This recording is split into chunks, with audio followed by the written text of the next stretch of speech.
നമ്മുടെ നാട്ടിൽ ഹരിതകർമ്മസേനയുണ്ട്.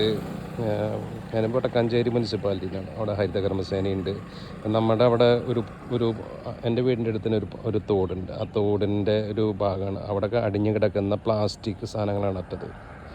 അപ്പോൾ എത്ര ഇവിടെ എന്ത് ഹരിതകർമ്മസേനയും എന്തുണ്ടായിട്ടും അവർക്ക് മാസം കാശിന് വേണ്ടിയിട്ടല്ലാണ്ട് വേറെ ഒന്നിനുമില്ല. ആ മാസം കാശ് മേടിക്കുക, സാധനം കൊണ്ടുപോവുക, അല്ലാണ്ട് ഇത്രയും ഇങ്ങനെ ഞാൻ ഇന്നേരം കണ്ടിട്ടില്ല ഞങ്ങളുടെ അവിടെ ഇങ്ങനത്തെ പോലെ പ്ലാസ്റ്റിക് അടിഞ്ഞുകൂടി കിടക്കുന്നത്. ഇത് അറിയില്ല, അധികാരികൾ കണ്ണു തുറപ്പിക്കുമെന്നൊന്നും എനിക്കറിയില്ല. പക്ഷേ ഇത് നല്ലൊരു തോടാണ്.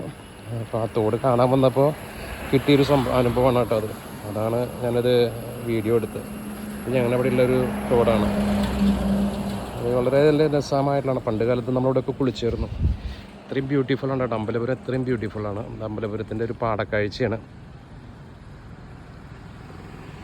അപ്പോൾ ഹരിതകർമ്മസേന ഉണ്ടായാലും ഇതൊക്കെ അവർക്ക് പോണ വഴിക്ക് കളക്ട് ചെയ്യാവുന്ന കാര്യങ്ങളുള്ളൂ. അല്ലെങ്കിൽ ഇവിടെ തൊഴിലുറപ്പുകാരുണ്ട്, അങ്ങനെ പലതും ഉണ്ട്. പക്ഷെ ആരും ഇതിനായിട്ട് ഇറങ്ങിത്തിരിക്കില്ല.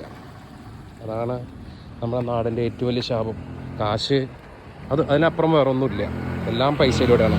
വാസ്തവത്തിൽ ഹരിതകർമ്മസേന എന്നുള്ളത് ഇതിപ്പോൾ കമ്പൽസറി ആയിട്ട് ഒരു 60 മുനിസിപ്പാലിറ്റി 60, പഞ്ചായത്താണെങ്കിൽ 50, കോർപ്പറേഷനാണെങ്കിൽ 70.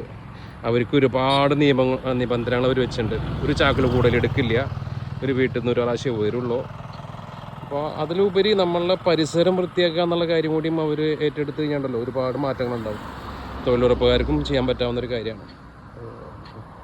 എത്ര ബ്യൂട്ടിഫുള്ളാണ് നോക്കൂ. അവിടെയാണ് ഈ ഒരു വൃത്തികേട് കണ്ടില്ലേ, ഈ ഒരു വൃത്തികേട് എത്ര ബ്യൂട്ടിഫുള്ളാണ്. പിന്നെ നമ്മുടെ പൊതുവെയുള്ള നമ്മുടെ സംസ്കാരം, എന്ത് കിട്ടിയാലും വലിച്ചെറിയുന്ന സംസ്കാരമൊക്കെ മാറേണ്ട കാലഘട്ടമായി.